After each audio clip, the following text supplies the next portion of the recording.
can just walk in here and take everything. I didn't mean for any of this to happen.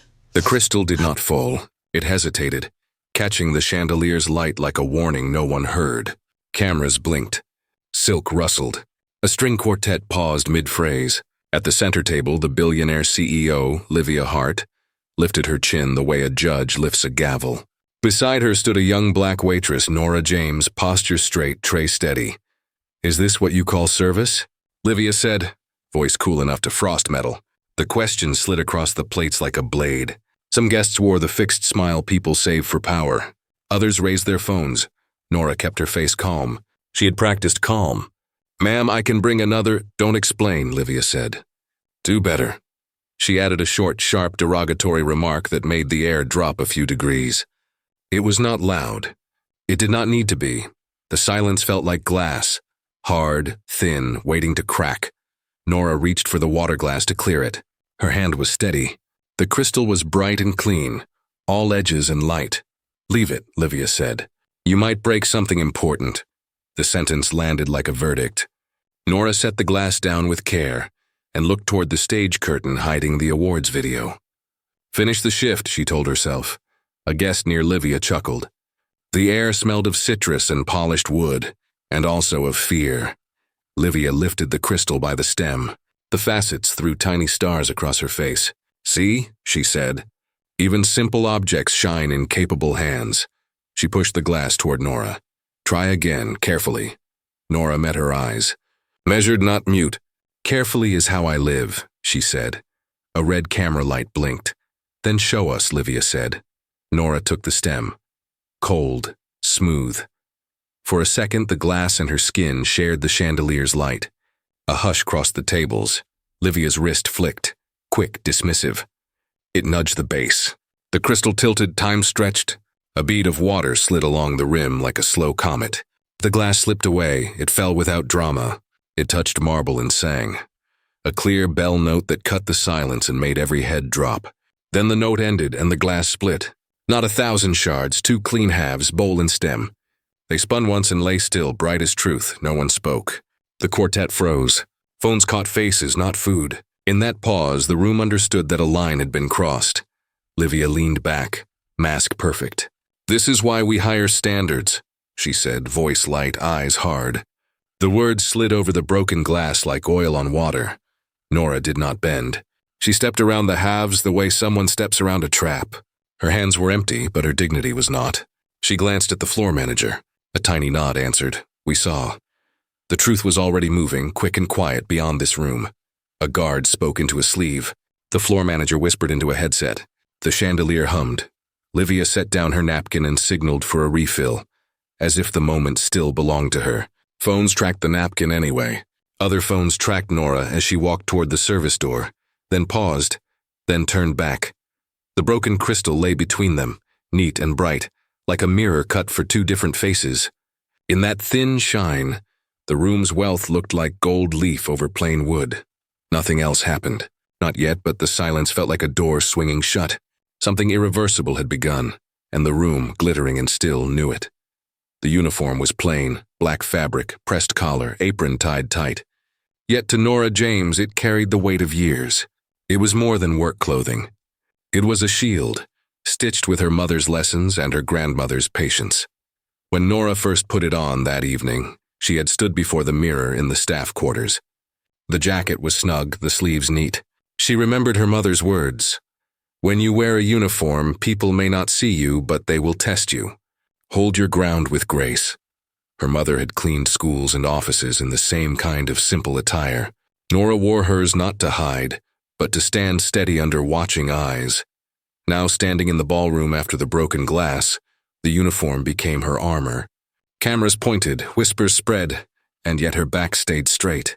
Livia Hart's remark still hung in the air, sharp as the crystal shards on the floor. Guests waited for a response, a spark of anger, a protest. None came.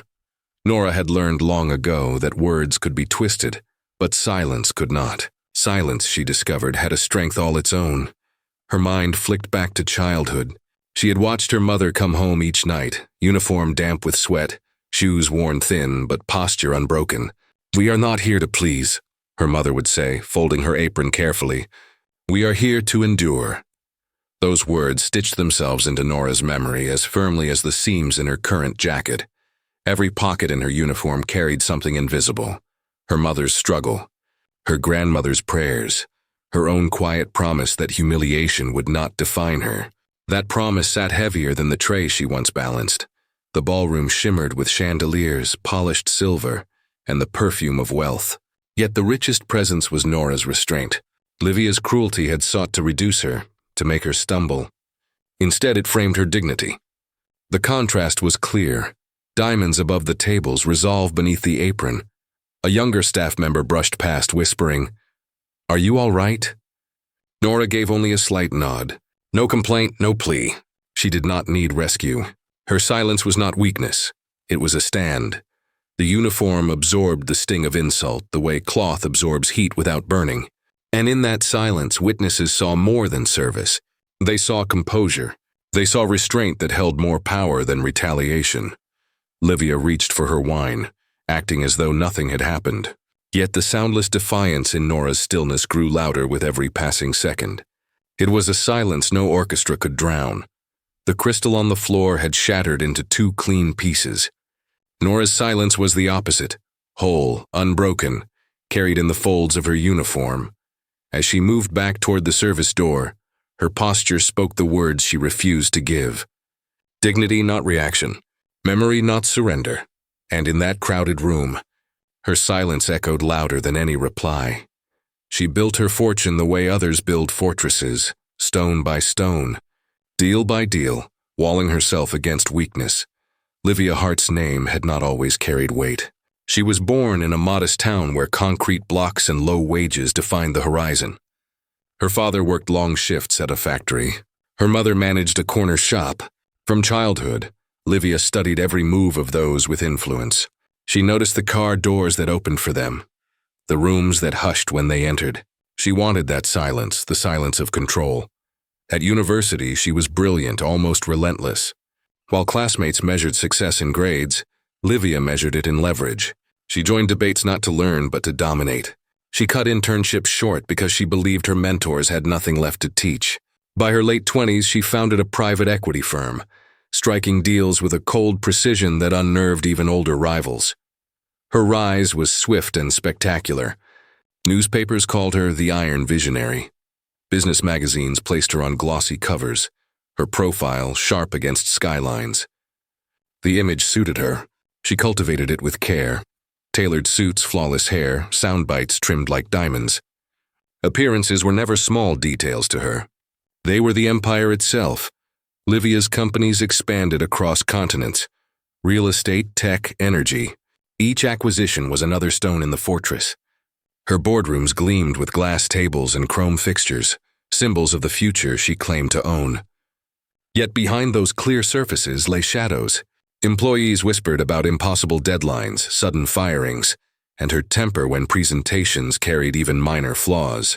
Control was her language. She demanded it in meetings, in contracts, even in gestures as small as how waiters set her table. To her, perfection was proof of power. Any crack in the display was a threat. But cracks appeared nonetheless. Partners left quietly, citing differences in vision. Regulators raised questions about her more aggressive strategies. She dismissed them all with a smile for the cameras and a sharper hand behind closed doors. Wealth covered the doubts like gold leaf over plain wood. At galas and summits, she spoke of progress, innovation, and leadership. Crowds applauded.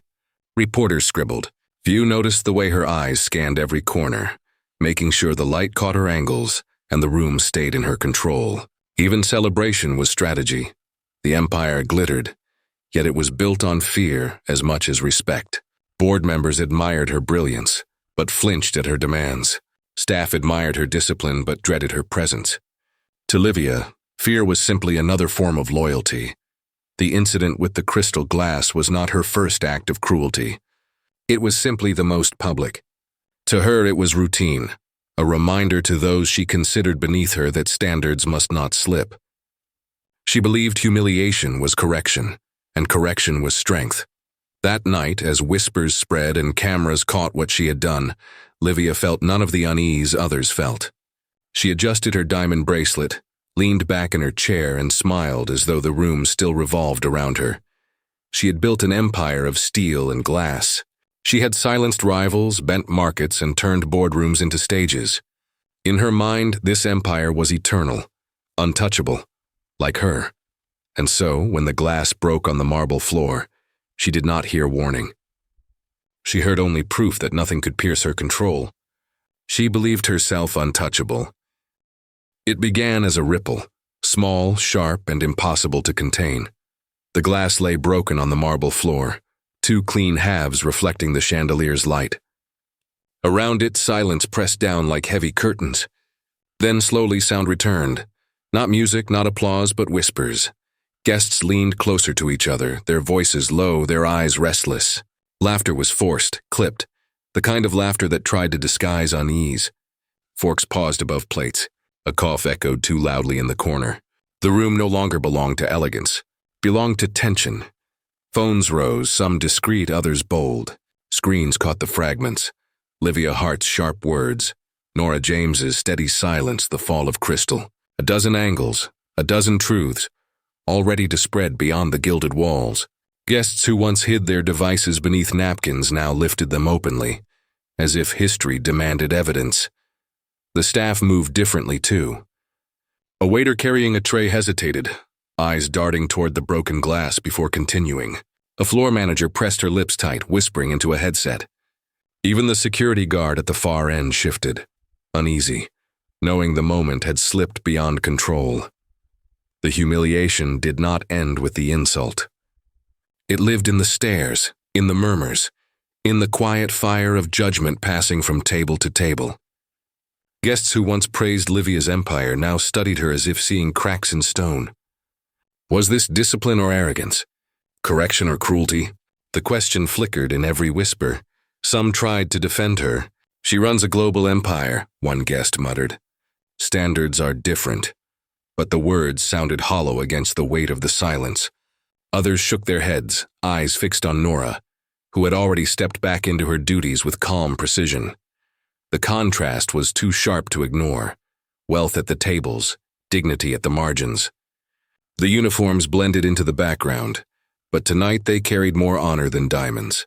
Guests noticed. They whispered about it, even if they would not admit it aloud. At one corner table sat a man who did not whisper. His name was Daniel Royce, a journalist known for his investigations into power. He had covered scandals, mergers, and the fall of executives who once believed themselves untouchable. Tonight he had come expecting a gala, not a story. But stories had a way of finding him. Daniel's eyes tracked the scene with precision. He noted the silence of the quartet, the shifting shoulders of staff, the unease of guests, and above all, the unbroken poise of Nora. The incident was no longer a private humiliation. It was an event with witnesses, evidence, and consequence. He reached into his jacket and touched the edge of his notebook. Not yet, timing mattered, but his decision was clear. This moment would not dissolve into gossip and disappear by morning. It would be recorded, investigated, shown for what it was. The chandelier still glowed. The orchestra still waited. The courses still stood half-eaten. Outwardly, the gala continued. Inwardly, the fire spread. Each whisper carried the weight of judgment. Each recording prepared the truth for release. And at the far corner, Daniel Royce lifted his phone, steady and deliberate. His lens framed the broken crystal and the woman beside it. He was not capturing scandal. He was capturing truth. It began with a 30-second clip. Grainy, shaky but sharp enough to wound. The fall of the crystal. The sting of Livia Hart's words. The silence that followed, captured from a guest's phone, posted within minutes. At first, it sat unnoticed among countless updates. Then someone added a caption. This is how power treats service. The video lit like a spark in dry grass. Within an hour, it spread across timelines. Shares multiplied, comments swarmed. Hashtags emerged, blunt and unforgiving. Han shattered glass, dignity not cruelty, heart of stone. Each replay froze the moment, pulling it from the safety of private walls into the permanence of the digital square. Newsrooms picked it up next. Evening anchors framed it against headlines. CEO's public outburst sparks outrage. Analysts debated whether it was a lapse or a window into character. The image of Livia, once polished and commanding, now replayed endlessly as a portrait of arrogance. No editorials softened the blow. No photo shoots replaced it. This was the face that now defined her. For Livia, the empire she had built on control suddenly slipped from her grip. She had always managed her image with military precision. Angles, lighting, words measured to the syllable. But the clip had no filter, no script. It was raw, public, permanent. Her PR team gathered in her glass-walled office the next morning. Screens lined the room, each one looping the same video. "We can call it fake," one advisor suggested. "We can say it's edited." But the clip was too clear, too widely spread. Thousands of phones had caught it from different angles. The truth was now multiplied beyond denial. "Apologize," another said, voice tight. "Show humility." "Stop the bleeding," Livia's jaw tightened. Apologies were foreign to her vocabulary. To admit wrong was, in her mind, to surrender control. "We don't bend to noise," she said. We redirect it, but the noise grew louder. Comment sections swelled with anger. Former employees surfaced, sharing their own stories of humiliation. Each post was another crack in her armor. Investors called, their voices cautious. A sponsor paused negotiations. The market whispered what the public shouted. The contrast was striking. In ballrooms, she commanded silence. Online, her words echoed back with fury. The empire of glass she once believed untouchable now seemed fragile, every pane reflecting the viral clip. Journalists replayed the moment frame by frame.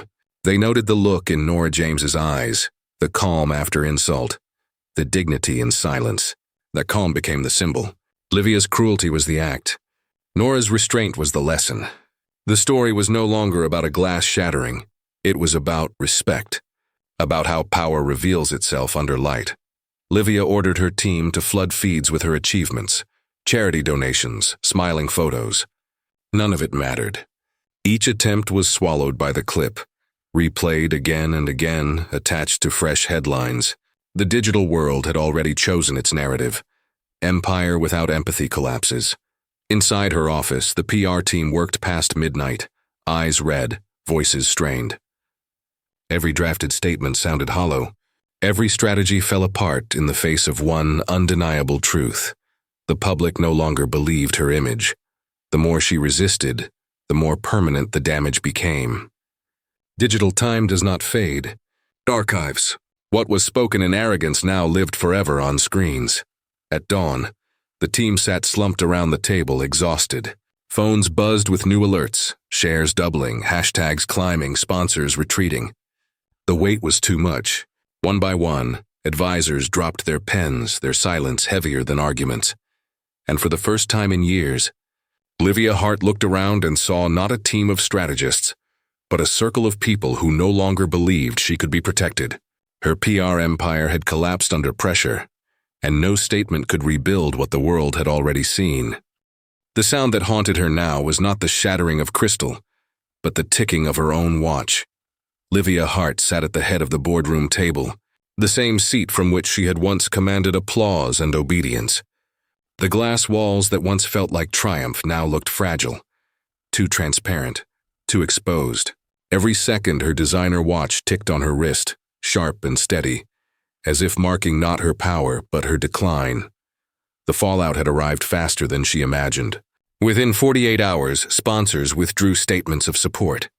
Brands that once fought for her partnership now deleted posts and cut ties. Investors, once eager to share her stage, demanded explanations in curt emails. The empire she built on confidence now trembled under hesitation. Board members filed in that morning with eyes averted, their greetings clipped and formal. Where once there had been deference, now there was distance. They shuffled papers, checked phones, and avoided her gaze. Each silence was a statement. The first to speak was the chairman of finance. "We are seeing withdrawals," he said, voice heavy. "Several large accounts have paused all movement until further notice." The words were polite, but the message was not. "They were losing faith," another followed, hands folded tightly. "Our sponsorship deal with Meridian has been canceled. Effective immediately." His tone was clinical, almost cold, as if he were reporting weather, not betrayal. Livia tapped her pen against the table, each click joining the tick of her watch. She wanted to command, to scold, to remind them of victories past. Instead, she heard only their measured voices and felt the room tilt away from her. Her empire, once a fortress of glass and steel, now showed its cracks. They did not appear as sudden breaks, but as subtle separations. Partners stepping back, colleagues avoiding her, silence filling spaces once lit with ambition. She adjusted her sleeve and glanced at the watch. It gleamed in the morning light, a gift she had bought herself after sealing a billion-dollar deal. Back then, each tick had sounded like progress, proof of motion forward. Now it struck like a countdown. The press made it worse. Headlines ran daily, each sharper than the last. CEO faces backlash over public humiliation. Investors question Hart's judgment when power turns to arrogance. The clip played beside every article. Her empire reduced to one careless act. Some board members suggested damage control. Issue a full apology. Step back from operations temporarily, one said carefully. But their voices carried no conviction. Even they knew the empire had lost more than money. It had lost trust. Livia's pride bristled. She had built this from nothing. She had stared down competitors, regulators, even governments. How could she fall to whispers and a single video? She wanted to remind them of her victories, the towers with her name, the global reach of her companies. But the room no longer looked at her as a leader. They looked at her as liability. One by one, meetings ended with no promises. Partners left with folders tucked under arms, their goodbyes short, their eyes elsewhere. The watch kept ticking, louder now, filling the silence she could not command. By evening, Livia stood at the tall windows of her office.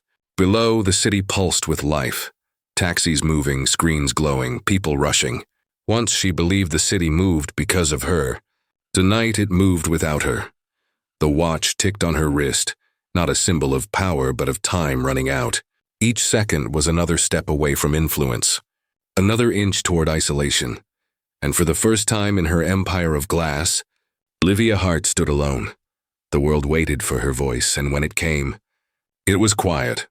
Nora James sat in a modest chair inside a local news studio.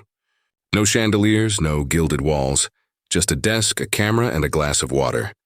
The producer had asked if she wanted makeup, a brighter light, or rehearsed talking points. She declined. "I'll speak as I am," she said. For days, her silence had been the loudest response. Clips of the incident circled the globe, sparking outrage, sympathy, and endless debate.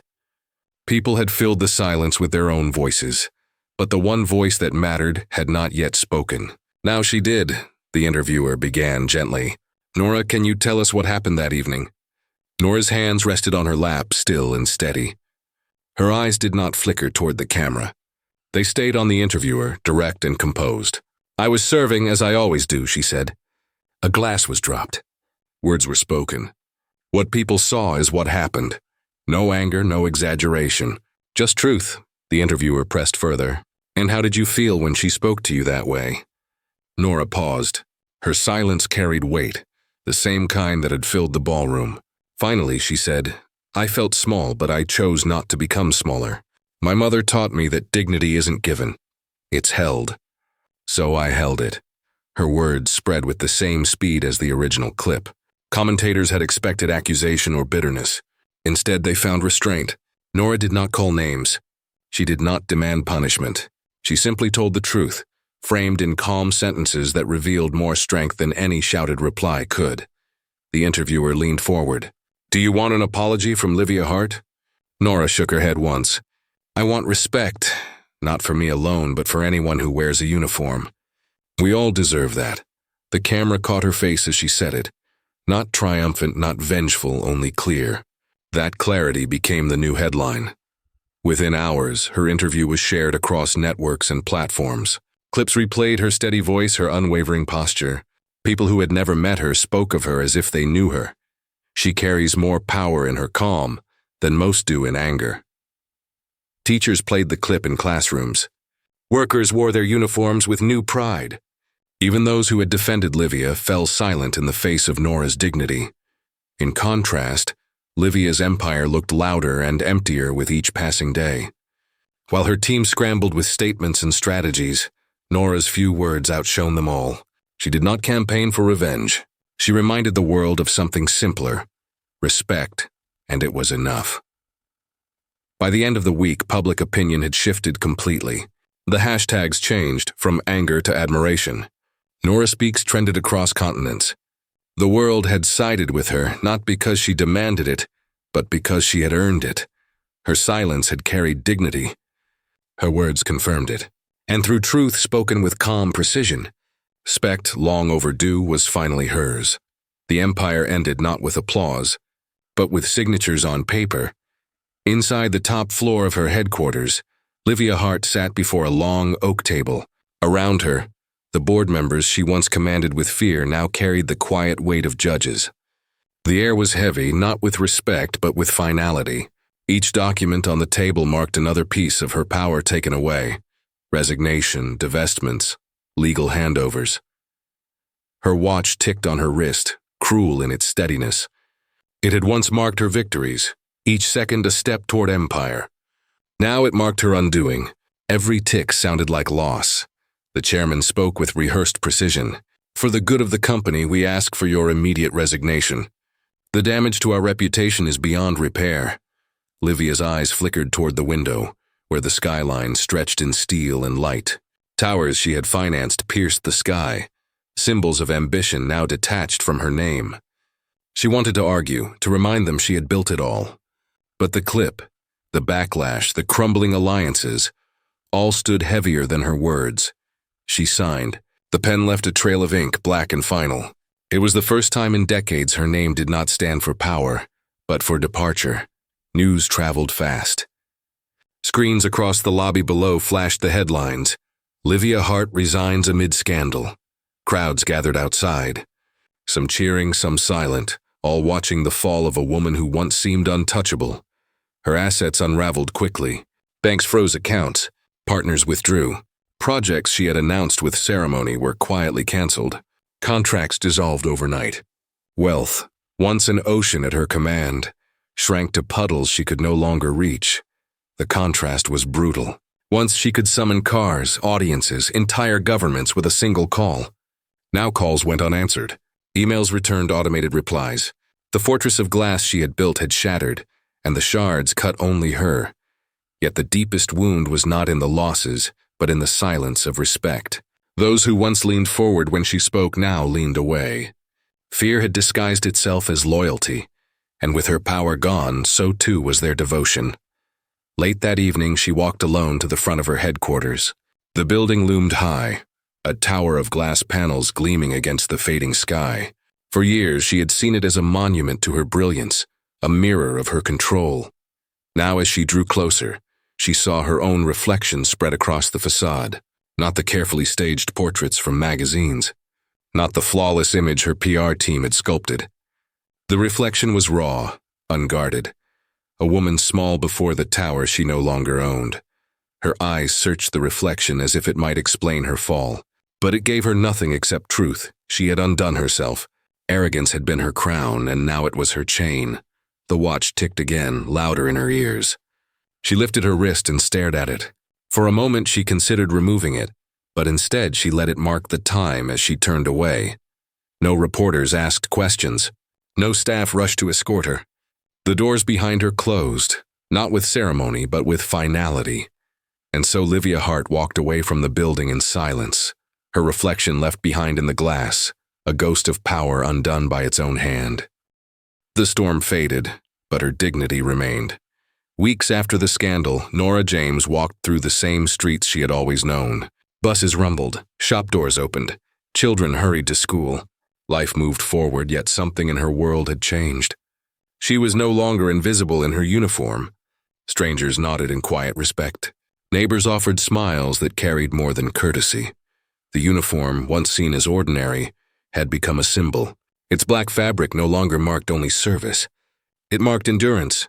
People who wore uniforms in restaurants, hospitals, schools, and factories now carried it with greater pride. Nora had not sought to represent them, yet her silence and her words had lifted them into the public eye. She returned to work, not because she had to, but because she chose to. The same polished trays, the same careful steps, the same long shifts. Yet now each task felt different. When she refilled a glass, guests thanked her with sincerity. When she entered a room, eyes held hers a moment longer, as if to say, "We saw you, we respect you." Her colleagues noticed too. Younger waiters whispered that she had shown them another way to stand tall. Older staff, hardened by years of being overlooked, smiled when they saw her. One told her quietly, "You turned silence into strength." Nora only nodded. She did not want to be seen as a hero. She wanted dignity, and dignity was enough.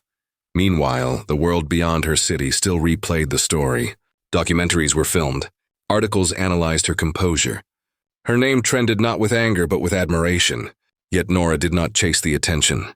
She refused interviews after the first, declined offers of money, and avoided the spotlight. To her, the lesson had already been spoken. Respect is not granted by power. It is earned through how one treats others. The contrast was sharp. Livia Hart, once the face of ambition, now lived in silence of a different kind. Her wealth had shrunk, her empire fractured, her influence gone. Nora, without riches or titles, carried the kind of respect that wealth could not buy and power could not command. One evening, as Nora folded her apron after a long shift, she thought of her mother's words, "We are not here to please. We are here to endure." She realized endurance was not survival alone. It was dignity carried forward, no matter the weight. There was no applause in her quiet kitchen, no headlines, no stage lights. Only peace and the knowledge that truth had outlasted arrogance. Justice had come, not through punishment, but through recognition. And so the story closed where it began, with a uniform, simple yet strong, stitched with memory and meaning. Because in the end, wealth fades, applause dies, and power crumbles. But silence, justice, and truth endure.